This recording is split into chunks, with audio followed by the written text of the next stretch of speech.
નમસ્કાર વિદ્યાર્થી મિત્રો, સંખ્યા પદ્ધતિના ચેપ્ટરની આપણે કંઈક શરૂઆત કરી હતી. 0 થી લઈને એડવાન્સ લેવલ સુધી આપણે થિયરી કરી હતી, પરંતુ થિયરી પરથી કેવા સવાલ બની શકે છે અને કેવા સવાલ તમને પરીક્ષામાં પૂછાઈ શકે છે તે લેવલના ઉદાહરણ લીધા છે.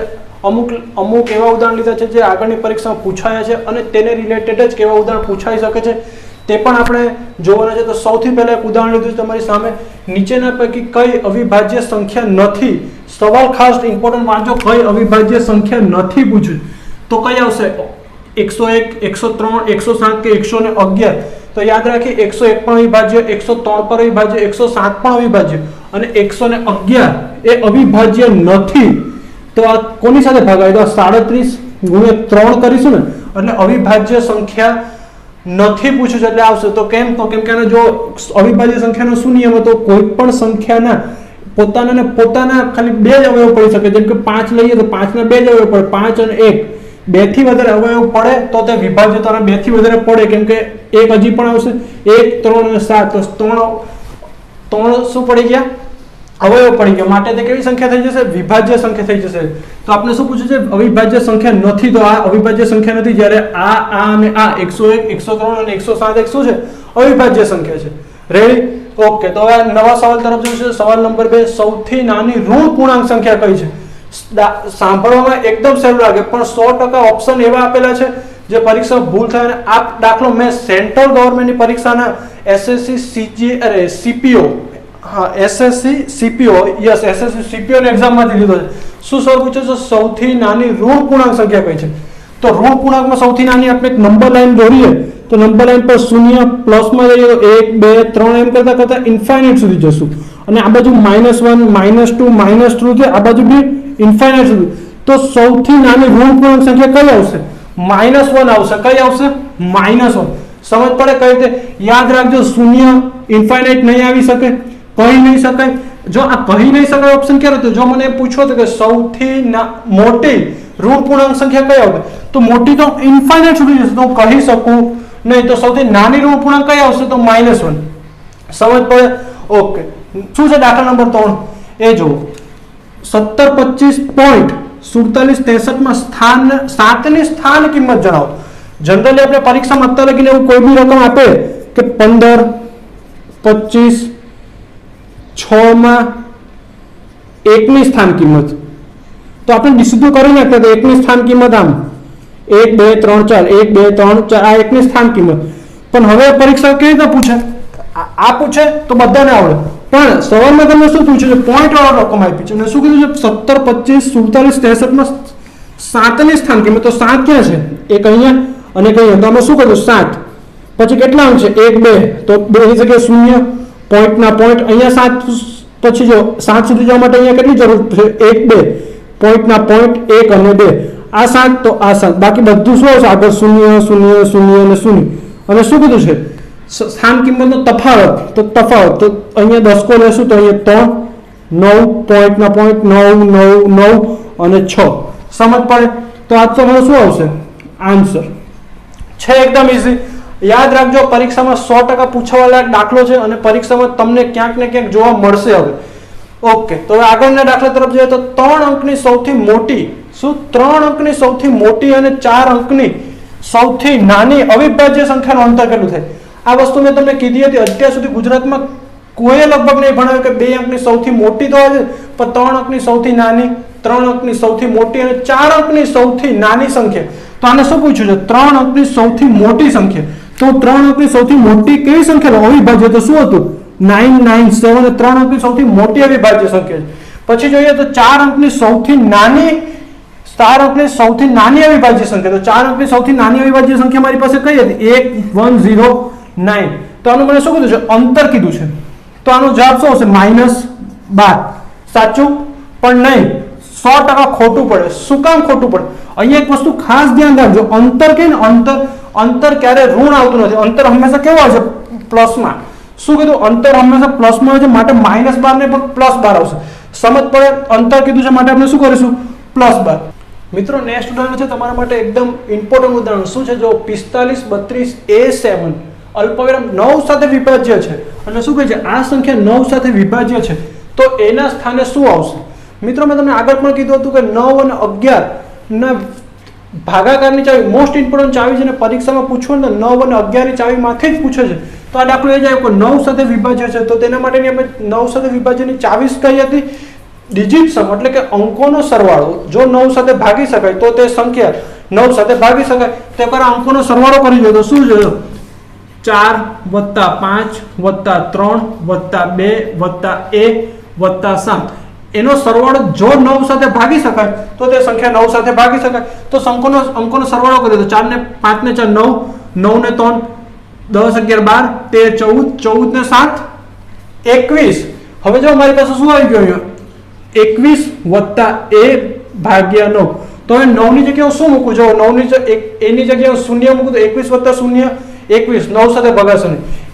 a ની જગ્યાએ 1 મૂકું તો 21 + 22 ભાગ્યા 9 નહીં ભગાય.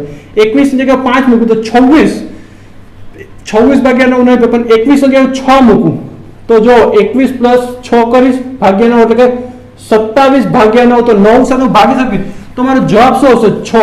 તો એની જગ્યાએ શું મૂકીશ? 6. સમજ પડે? 9 ની ચાવી ડિજિટ સમ એટલે કે અંકોનો સરવાળો ભાગ્યા 9 જો ભાગી શકાય તો તે સંખ્યા 9 સાથે ભાગી શકાય. રેડી? હવે જો એના પછીનો જ કંઈક એવો દાખલો લીધો છે કે 78 હેશ 39 45 11 સાથે વિભાજિત છે તો 11 ના સ્થાને શું આવશે? શું કીધું? 78 હેશ 39 45 11 સાથે વિભાજિત છે તો 11 ના સ્થાને શું આવશે? હવે જો 11 નો આપણે 11 સાથે ભાગવાની ચાવીનો નિયમ શું હતો? એકી અંકોનો સરવાળો, બેકી અંકોનો સરવાળો એને માઈનસ કરવો કોને બરાબર આવવો જોઈએ? 0 અથવા 0 ને બરાબર. તો એકવાર ફરીથી લેજો. એકી અંકોનો સરવાળો તો શું આવશે? 7 હેશ 9 અને 5. શું? 7 + હેશ + 9 + 5 કાઉન્સ માઈનસ બેકીનો સરવાળો તો જો 8 + 3 + 4 8 + 3 + 4 એ કોને બરાબર આવવો જોઈએ? 0 અથવા 11 ને બરાબર આવવો જોઈએ. તો એક જો 9 ને 7 16 16 ને 5 16 ને 4 20 20 ને 5 21 પ્લસ હેશ બાકી તો હેશ માઈનસ ને માઈનસ. હવે જો 8 8 ને 4 12 12 13 14 ને 15 એ મારે કોને બરાબર કરવું છે? 0 ને 11. હવે હેશના સ્થાને હું શું મૂકું? તો મારી પાસે 0 અથવા તો 11 તો ઓપ્શન પરથી લઉં છું. જો ઓપ્શન 1 = 5 મૂકું તો 21 ને 5 મારા 21 ને 5 આવશે 26. 21 ને 5 જો 5 મૂકું તો 26 માંથી 15 જાય તો શું હશે? 11. 26 માંથી 5 જાય તો 11. તો મારો અહીંયા ઓપ્શન એ તો મારો શું થાય છે? સેટિસ્ફાઈ થાય છે. તો શું આન્સર એ આવશે? હા.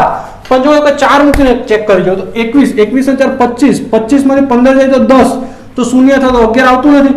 બસ તો મારી પાસે પહેલો જ ઓપ્શન મળ્યો કે મેં 5 મૂકી 21 તો 21 + 5 27 21 + 5 26 26 માંથી 15 જાય તો 11. તો મારો જવાબ શું આવશે? 5. સમજ પડે તમને? 11 ના ભાગાકારની ચાવી. ઓકે. તો એના પછીનો પણ કઈ દાખલો એવો જ છે. જો 11 સાથે વિભાજિત થાય પણ શું કીધું છે? 80 36 42 માં કઈ સંખ્યા ઉમેરું કે તે સંખ્યા 11 સાથે વિભાજિત થાય? અને તમે ઓપ્શન પરથી પણ કરી શકો છો. જો 42 ની અંદર 1 ઉમેરો પછી 11 સાથે ચેક કરો, 42 ની અંદર 7 ઉમેરો 11 સાથે ચેક કરો, 42 ની અંદર 6 ઉમેરો 11 સાથે ચેક કરો. એમ ઓપ્શન ઉમેરો ને ચેક કરો પણ ઘણો ટાઈમ થાય. પણ આપણે ખબર છે 11 ની ચાવી શું છે? એકી અંકોનો સરવાળો તો 8 + 3 + 4 તો 8 + 3 + 4 કરું છું તો કેટલા આવે છે? 8 + 3 + 4 ઓકે 15. બેકી અંકોનો સરવાળો કરતો 0 6 અને 2 તો મારી પાસે કેટલા આવશે? જો +0 + 6 ને 2 8 ઓકે. હવે હું અહીંયા બીજી એવી કઈ સંખ્યા ઉમેરું તો મને 0 અથવા 11 મળે? તો ઓપ્શન જોઈએ તો જો 8 પછી 1 ઉમેરો 15 + 9 0 9 મળે. 7 મૂકું તો જો અહીંયા હું 7 મૂકું છું 7 મૂકું તો 8 ને 7 15 અહીંયા માઈનસ આવશે. એકી અંકોનો સરવાળો બેકી અંકોનો સરવાળો માઈનસ તો 8 ને 7 15 ઓકે. તો 15 જો 15 આવ્યા 15 ઓછા 15 બરાબર 0 મને મળે છે. તો મારો જવાબ શું આવશે? 7. હું એ કયો અંક મૂકું? 7. તો 7 અંક મૂકું તો તે -0 થઈ જશે. સમજ પડે તમને? એકવાર ફરીથી અહીંયા તમે 11 તમને ક્યારેક 9 ની પણ ચાવી પૂછી લે પણ અત્યારે 11 ની ચાવીમાં શું કર્યું? જો એકી અંકોનો સરવાળો એટલે કે 8 + 3 + 4 એકી અંક એટલે અંક નહીં હો, એકી સ્થાન એક છોડીને એક કેવી રીતે 8 પછી 3 પછી 4 તો 8 + 3 + 4 કરીએ તો 15 પછી બેકી સ્થાનનો સરવાળો તો સ્થાન તો 0 + 6 + 2 તો 8. હવે મારે અહીંયા કઈ સંખ્યા મૂકવું કે મને 0 અથવા તો 11 મળે? તો મારી પાસે ઓપ્શન જો તો મેં ઓપ્શનમાં અહીંથી 7 લીધા તો 8 ને 7 15 ને આ બાજુ 15, 15 માઇનસ 15 બરાબર મને શું મળશે? શૂન્ય. તો જો મને શૂન્ય મળે છે, તો મારો ઓપ્શન શું આવશે? 7. હવે જો મિત્રો એક થોડોક નાનો ટોપિક હતો તો બાકી રહી ગયો, પણ એ ટોપિક એમસીક્યુ થ્રુ તમને સમજાવવાનું તો એટલે માટે અહીંયા લખ્યો છે. પરીક્ષામાં બેઠો સવાલ તમને પૂછે છે, શું નીચેના પૈકી કઈ સંખ્યા 37 સાથે સંપૂર્ણ વિભાજિત છે? એ કઈ સંખ્યા 37 સાથે સંપૂર્ણ વિભાજિત છે? તો એનો ઓપ્શન અત્યારે શું આવશે? હું તમને કહી દઉં તો 10 10 એનો ઓપ્શન છે. પણ શું કામ? તો તમારે 37 ની ચાવી યાદ રાખવાની છે. 37 ની ચાવીમાં શું રહેશે? કોઈ પણ અંક જો આ 3 વાર રિપીટ થતો હોય, કોઈ પણ અંક 3 વાર રિપીટ થતો, જો 10 10 3 વાર રિપીટ થાય છે તો તે 37 સાથે રિપીટ થશે. માની લો કે 1 1 1 હતો તો પણ જો આ 3 અંક રિપીટ થાય છે તો 37 સાથે વિભાજિત થશે. એવી રીતે માની લે કે મને 45 45 45 આપે તો આ પણ 3 અંક રિપીટ થાય છે. 3 અંક રિપીટ થતા હોય અથવા તો એક જોડી 3 વાર રિપીટ થતો, જો આ 3 અંક છે 1 1 1, પણ આ જો 3 જોડી છે 45 45 45 તો 3 જોડી 3 અંક જો સળંગ રિપીટ થતા હોય તો તે સંખ્યા હંમેશા માટે 37 સાથે શું હશે? વિભાજિત હશે. આવી રીતે 37 પછી 101 આવે છે કે તમને પરીક્ષામાં સીધું પૂછે નીચેનામાંથી કઈ સંખ્યા 101 સાથે વિભાજિત છે? તો 101 સાથે વિભાજિતની પણ એક નિયમ છે. શું નિયમ છે? કોઈ પણ સંખ્યા સળંગ 3 વાર રિપીટ થાય, જો આ સળંગ 3 વાર રિપીટ થાય તો તે સંખ્યા શું હશે? 37 સાથે વિભાજિત હશે. 101 સાથે શું હશે? વિભાજિત હશે. કોઈ પણ સંખ્યા સળંગ 3 વાર રિપીટ થાય તો તે શું હશે? 101 સાથે વિભાજિત હશે. સમજ પડે? આ બે યાદ રાખજો, તમને પરીક્ષામાં સીધું જ પૂછે છે નીચેનામાંથી કઈ સંખ્યા 37 સાથે વિભાજિત થશે અને નીચેનામાંથી કઈ સંખ્યા 101 સાથે સંપૂર્ણ વિભાજિત હશે. તો 101 માં શું થશે? કોઈ પણ સંખ્યા 3 વાર રિપીટ થતી હોય અથવા તો કોઈ પણ સંખ્યા 3 વાર રિપીટ થતી હોય, અને 37 માં શું થશે? કોઈ પણ સંખ્યા 3 વાર રિપીટ થતી હોય અથવા તો કોઈ પણ જોડી 3 વાર રિપીટ થતી હોય તો તે સંખ્યા 37 સાથે વિભાજિત હશે. ઓકે, હવે જો મિત્રો બીજું નેક્સ્ટ ક્વેશ્ચનમાં 20 51 માં 4 અંકની સૌથી મોટી, મિત્રો મોસ્ટ ટાઈમ દાખલો તો લાગે છે સૌથી સહેલો, પણ પરીક્ષામાં પૂછે ને તો 100% દાખલામાં ભૂલ થવાની સંભાવના છે. શું છે? જોજો આ દાખલાની રકમ પહેલે વાંચો. 20 51 માં 4 અંકની સૌથી મોટી સંખ્યા અને સૌથી નાની સંખ્યાનો તફાવત શું છે? સૌથી મોટી સંખ્યા અને સૌથી નાની સંખ્યાનો તફાવત શું છે? એક નીચે ઇન્સ્ટ્રક્શન આપ્યું છે, સંખ્યા પુનરાવર્તિત થઈ શકે છે. તો જો મારી પાસે 4 અંકની સૌથી મોટી સંખ્યામાં તો જો 5 લઉં, 5 5 5 અને 5. મેં શું કામ 5 5 કહીને મને ઇન્સ્ટ્રક્શન આપ્યું છે સંખ્યા પુનરાવર્તિત થઈ શકે છે. પણ હવે મને શું કહે છે? સૌથી નાની સંખ્યા. તો આમાં સૌથી નાની સંખ્યા કઈ રીતે બનાવીશ? તો આમ બનાવ 1 1 1, આમ બનાવ. અમુક લોકોને આમ પણ બનાવે, જો 5 5, આ 5 મોટી તો બની ગઈ. અમુક લોકોને આમ પણ બનાવે, ભાઈ શૂન્ય બે છે સંખ્યા રિપીટ થાય છે. અમુક લોકો ફટાફટમાં આમ પણ થઈ જાય. જો ખાસ મારાથી જ એકવાર થઈ ગયું એકદમ, આપણે પરીક્ષામાં કહેવાય ને મગજ બરાબર કંટ્રોલ રાખવાનું. જો પુનરાવર્તન કરો તો અહીંયા ફટાફટ 5 કરીએ તો અહીંયા ફટાફટ 1 પણ થઈ જાય, 1 1 1, અને સીધું આમ કરી દઈએ 4 4 4, અને ઓપ્શન આપેલો ને જો આપેલો છે સટાક દઈને ટીક થઈ જાય. પણ એ ખાસ યાદ રાખજો, અહીંયા સંખ્યા પુનરાવર્તન કરવાનું તો 4 1 નહીં થઈ જાય. અહીંયા શું કરવાનું છે? 1 પછી 4 અંકની સૌથી નાની સંખ્યા શું આવશે? 1000 આવશે. શું આવશે? 1000. અને પછી એની બાદબાકી કરવાની તો શું આવશે? 4 555. શું આવશે? 4 555. જો આ ઓપ્શન 4 555 એ શું છે? સાચો આન્સર છે. પણ જો મને આમાં એમ કીધું હતું કે સંખ્યા પુનરાવર્તિત નથી કરવાની તો હું શું કરે? 5 2 1 અને 0 મોટી સંખ્યા અને નાની સંખ્યામાં શું કરે તું? જો આજ રકમ પહેલા આ દાખલામાં સમજ પડી, સંખ્યા પુનરાવર્તિત કરવાનું શું કીધું? તો 5 અંક 4 અંકની સૌથી મોટી સંખ્યા બનાવી અને 4 અંકની સૌથી નાની સંખ્યા બનાવી. નહીં કે આ બનશે કે નહીં કે આ બનશે. શું આવશે? આ બનશે. પણ હવે મને આ જ રકમ એમ કીધું હોય, માની લો કે મને આ ઇન્સ્ટ્રક્શન કાઢી નાખે કે સંખ્યા પુનરાવર્તિત થઈ શકે છે, એની જગ્યાએ મને એમ કે સંખ્યા પુનરાવર્તિત થઈ શકતી નથી. શું કીધું? સંખ્યા પુનરાવર્તિત થઈ શકતી, ચાલો અહીંયા લખી દે, થઈ શકતી નથી. મને એમ કીધું કે સંખ્યા પુનરાવર્તિત થઈ શકતી નથી. તો એને હું શું કરીશ? તો જો સંખ્યા પુનરાવર્તિત નથી થઈ શકતી તો પહેલા હું લખીશ સૌથી મોટી સંખ્યા 5, એના પછી 2 1 0. સૌથી મોટી સંખ્યા થઈ. કેવી સંખ્યા થઈ? સૌથી મોટી, આપણે જે રકમ આપી છે તેના નિયમ પ્રમાણે. પછી સૌથી નાની સંખ્યા બનાવી છે, તો સૌથી નાની સંખ્યા આમ બનશે 0 1 2 5. સૌથી નાની સંખ્યા બનશે. પણ આ 100% ખોટું છે. મેં તમને શું કીધું? સંખ્યા બનાવવા માટે શૂન્યને આગળ લઈએ. જો આ શૂન્ય છે તો આ સંખ્યા મારી થઈ, પણ આ સંખ્યા સૌથી નાની નહીં થાય. શું કામ નહીં થાય? કેમ કે મને શું કીધું છે? ખાસ વાત, જો 4 અંકની કીધી છે તો 4 અંક નહીં થાય, શૂન્યનો અંકમાં નહીં ગણીએ, 125 હશે, 3 અંક થશે. આની સંખ્યા કેવી રીતે લખી શકું? આને હું કઈ રીતે લખી શકું છું? જો આ દાખલો અહીંયા 5 2 1 0 4 અંકની મને કીધી છે, તો પહેલા મારે હંમેશા 1 આવશે, પછી શૂન્ય આવશે અને 2 5 અને પછી આને બાદબાકી કરીને શું લાવીશ? આન્સર લાવીશ. નહીં કે હું 0 1 2 5 કરીશ, પણ શું કરીશ? 1 0 2 5. તો આ મારી 4 અંકની સૌથી નાની થશે. પણ આ 0 125 તો 3 અંકની સૌથી નાની સંખ્યા થશે. સમજ પડે? ખાસ તફાવત સમજો. સંખ્યા પુનરાવર્તિત થાય ત્યારે કઈ રીતે આવશે, સંખ્યા પુનરાવર્તિત ન થાય ત્યારે કઈ રીતે આવશે. હવે જો નીચેનો દાખલો, નીચેનામાંથી કઈ સમય સંખ્યા છે? અને આ દાખલો બેઠે બેઠો પરીક્ષામાંથી જ ઉઠાવેલો છે અને આપણે 22/7 જોઈએ ને, આપણે એક જ વારમાં ધડાક દેરીને આમ કરી દઈએ.